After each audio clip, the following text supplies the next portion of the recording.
AITA for refusing to help a friend who didn't invite me to their wedding. For about 11 years now, I've 37 male been pretty close with, let's call him John, 38 male. We met at a job in my mid-20s and were pretty regular company up until the pandemic, where our hanging out, including a circle of mutual friends, has taken a decline but isn't extinct. John and his partner, let's call her Jane, 36, female, have been together for about 8 years now, engaged for a little under 2 years, both with a child from previous relationships, so they have taken trips with their kids near yearly. And I've been happy to help visit John's now their home and check on things, take care of their animals, and so on while they're gone. I've helped them out with other projects divided by tasks over the years, and most recently picked up Jane from the airport, returning from a work trip, and got her home this past winter during a snowstorm because my vehicle could handle it. Generally, I have been present and helpful on top of our base friendship. About 5 weeks ago, I find out from a mutual friend their wedding is coming up, and invites went out a while ago.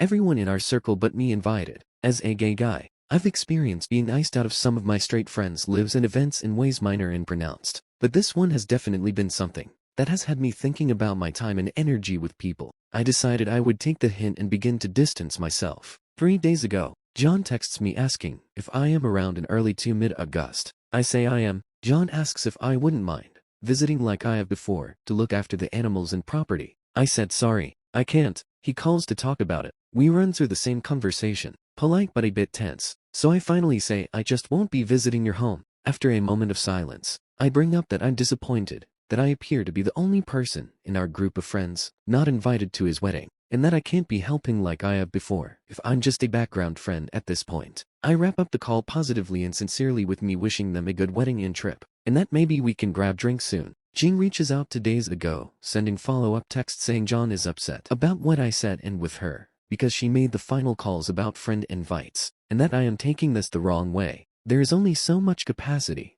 and that the others in our friend group have partners that took up space. She adds that she hopes I'll change my mind and help out them out, because it would put John's mind at ease. I'm not entitled to the company of others or invitations to anybody's events, but am I wrong for setting my own boundaries in response to theirs? I try not to frame my friendships as transactional, but they obviously want something out of me here, despite their not inviting me and then avoiding even bringing it up with me until they needed help with covering their honeymoon. Verticord, not the asshole, relevant comments NTA. This sounds like a really one-sided friendship, and that they are taking your friendship for granted. Why would you keep putting time and energy into them? Oop, like I said, we've been pretty close up until now, and I've happened to have the availability when they need it often enough, where we've been close enough before that I didn't mind or feel taken advantage of. John's helped me as well in the past, and try not to hold other people's lives and familial commitments against them. But I was trying to paint a concise picture, given the character limit of being I thought close. This situation,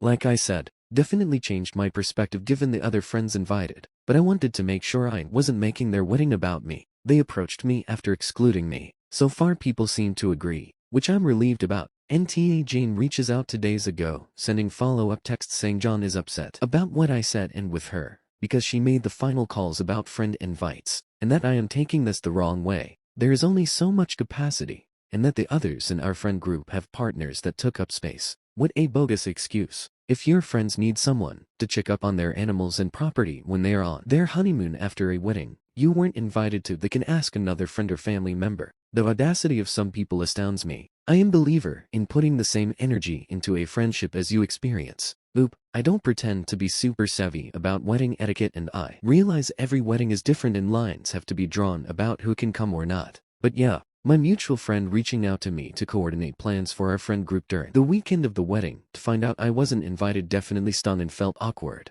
and my friend was in disbelief as well. NTA, not even a little bit, and then to ask for help like it's no big deal. So what did your friend group have to say about it? Oop, definitely some surprise. The only reason I found out was because one of them, who lives a bit further away, reached out initially trying to coordinate some plans divided by get-togethers around the weekend of the wedding. Assuming I'd been invited since me and John were close, I've let him follow up with the others, as I didn't want to interject so close to the wedding and make it about me. User, I think you've got some awkward times coming up. Please remember during them that this isn't your fault. Despite what Jane said, you might still not know exactly what happened with you being on the guest list. John may be learning or realizing some big things right now. Your friends may be considering some things, and you may be blamed for the results of this situation. Again, please remember that none of that is your fault. By your account, You've been incredibly gracious. By the way, I don't think I saw you mention it anywhere. What was John's reaction when you brought up the lack of wedding invite? Oop. I had to revise the original post and trim a lot of smaller details to get it to the character limit and capture the situation concisely. John didn't say much. There was some silence after I cut through his line of questioning with the fact that I won't visit his home at all.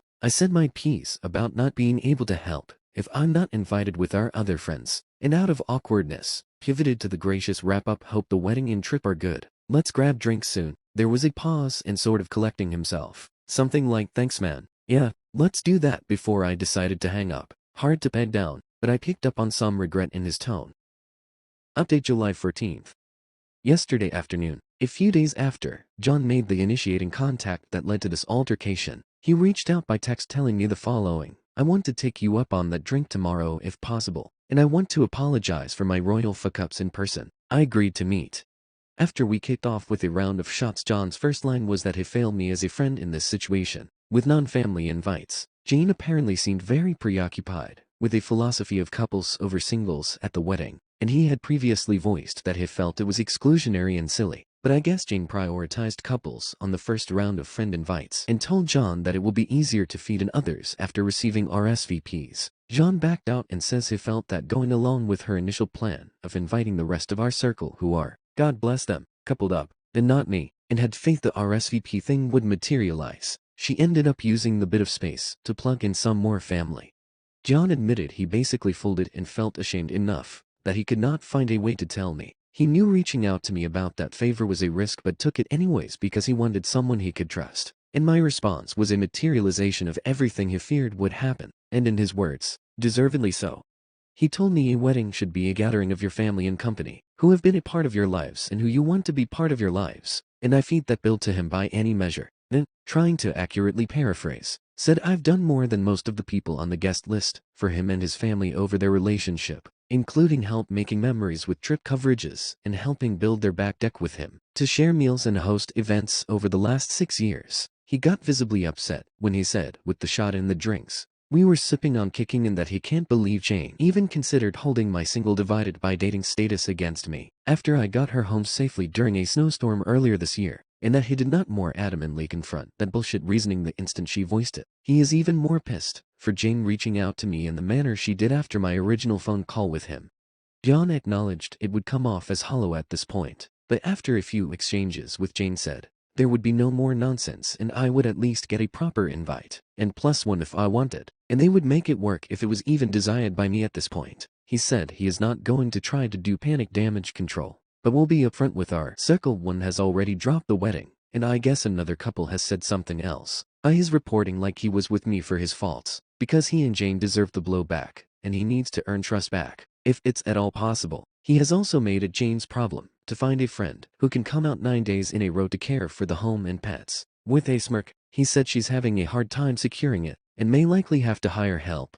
I told John I really appreciated his owning up to this, and it was good to see the friend I had shined through here. I told him that I have always appreciated him and Jane's friendship, so it hurt when I was excluded and not even addressed. I felt that close enough anyways, and I obviously don't mean to complicate his wedding. I've always thought him and Jane were great for each other earnestly. I have supported them as best as I can, and I've been confused about what I have done or haven't done to be iced out. I also admitted it's hard to trust Jane again if she has been weighing the validity of my presence based on my relationship status, and added with some humor, it's not like I haven't been trying, and you guys haven't met some of my previous long-term partners. He said he doesn't get it either, and she has at least one good friend who is single that she may have burned a bridge with as well over the wedding philosophy she had. I said the friendship is going to be changed and informed by this, at least very different for a while, and I know that you and Jane had a disagreement leading to this, but that I hope that the wedding goes on to be a good celebration. I informed him it feels best to take a pass on the invitation,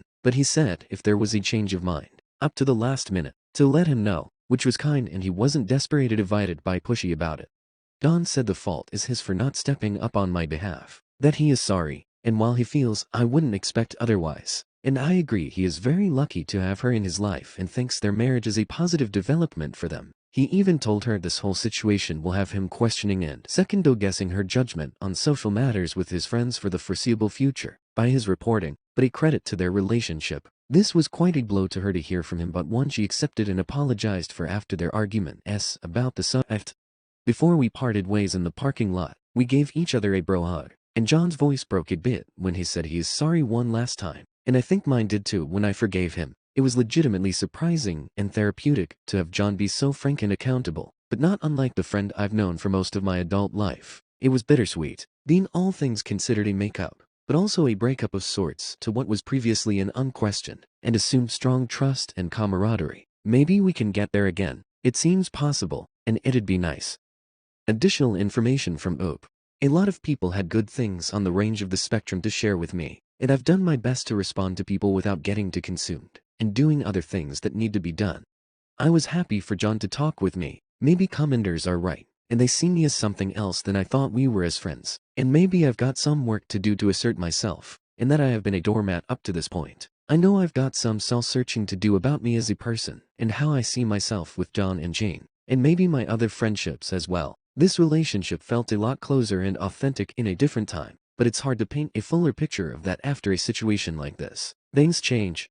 As tempting as it is to accept the invitation and be there for John, I think I trust my instinct to let this be, and if John meant what he said and if Jane comes around, they'll make the effort to follow up. I will be putting some distance for a while, and time will tell. I'm glad we got a chance to talk, because if it is the end, I feel good about giving him a chance to own it, and as I've gotten older, I appreciate the hard work of taking on uncomfortable stuff.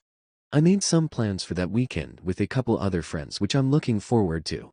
Relevant comments user up. How could a woman so terribly irrational and selfish be good for John? I mean, I couldn't have listened to her logic about the guest list for 5 minutes, and John sucking it up like it's nectar of the gods. Oop, I haven't seen this side of her before, and I believe John is a bit shocked by it. I can't know for certain if this is really her personality outside of my view though, I said in another response, but I believe that there are many parts of one's life that anyone, a friend or partner, can be of great benefit to you, and then test your understanding with a wrong call. Those wrong calls are varied in severity and scope, and I don't pretend to be a sage relationship expert, but she helped him tremendously in the past 8 years. I've witnessed her kindness and the strength of the family they forged, and how much effort she's put into it. I am very surprised and hurt by the left turn she has taken in her wedding planning. I am giving her the benefit of time to come to her own steady senses to respond as she wishes, but I, with a comet-sized grain of salt, take John's word that his admonishment of her judgment and actions, even if it was very late,